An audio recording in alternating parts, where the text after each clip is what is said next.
¿Qué tal, gente? ¿Cómo les va? Bueno, espero que muy bien. Como habrán visto en los shorts, hoy estoy haciendo una instalación de agua fría y agua caliente, una distribución completa en forma exterior de polipropileno de 3/4 y media, según corresponda. En esta ocasión quería mostrarles la importancia de tener un Phillips largo, un PH2 largo o destornilladores largos, dado que bueno, nos manejamos generalmente con medidas de 150 milímetros, 15 centímetros. Este tiene 250, hay de 300, tengo de 300. Pero bueno, créanme que sería muy incómodo poner esa grampa, dado que bueno, estoy trabajando detrás o arriba de un placar, un ropero. Así que nada, quería enumerarles, dado que preguntan mucho qué herramientas se necesitan para estas tareas. Yo, para llegar hasta acá, que después voy a mostrar todo el recorrido, dado que bueno, siempre me gusta hacer un videito de mis trabajos. Bueno, hasta acá utilicé mis dos de mis pico del oro favoritas, que son las Stanley, doble cremallera, 7 posiciones.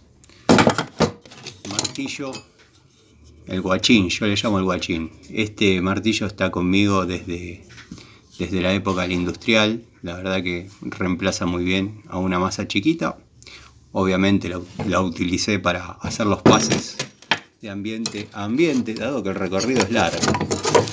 Cortafierro chiquito, nada grande, son paredes de 15 e incluso de ladrillos huecos, o sea que va rápido, va bien. Una terraja, que ya la han visto trabajando en otras posiciones incómodas. Yo digo, las han visto. Hice los videitos y los subí. Si los vieron, ya es otro tema. Bueno, de la línea Sanogas, terraja de 3/4, que es el diámetro que vengo trabajando hasta ahora. Cinta métrica, 5 metros. Esta es una genérica, pero como digo siempre, las herramientas para poder hacer una descripción de cómo es la calidad, de cómo se comporta, hay que utilizarla. Tengo Stanley, tengo Bellota, tengo distintas marcas, pero bueno, en esta ocasión he utilizado esta, la verdad fue muy bien. Obviamente, un arco de sierra. Muchos dirán, Tano, ¿por qué no usas la tijera? Sí, me gusta usar herramientas de la antigua escuela. Y bueno, utilicé hasta ahora el mejor sellador que conozco, mejor sellador de roscas, que es Hydro 3.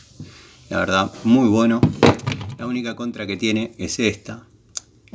Sí, ya sé, van a empezar, no lo sabes trabajar, que esto, que croto. No, estuve haciendo un par de uniones complicadas y bueno, se me ensuciaron un poquito las manos, pero nada grave. O sea, un poquito de nafta y salió. La verdad, muy buen sellador. No revierte problemas. En sí, en este videíto, en este video cortito que estoy haciendo, me gustó hablar un poquito porque bueno, si no parece que uno no dice nada, pero quería mostrarles la importancia de tener destornilladores largos, dado que como dije al principio, nos manejamos siempre con destornilladores hasta 150 milímetros y por ahí a veces se necesita un poquito más. Estas pico del oro las vuelvo a mencionar porque verdaderamente para este trabajo son espectaculares. Van muy bien. Bueno, como habrán visto, ayer estuve trabajando en epoxi. Les pegué un par de cinchazos a un caño de media para probarlas nuevamente. Van bárbaras.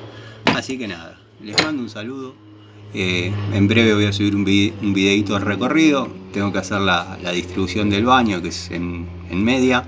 Pero bueno, hoy quiero dejar lista la parte de 3/4. Les mando un saludo.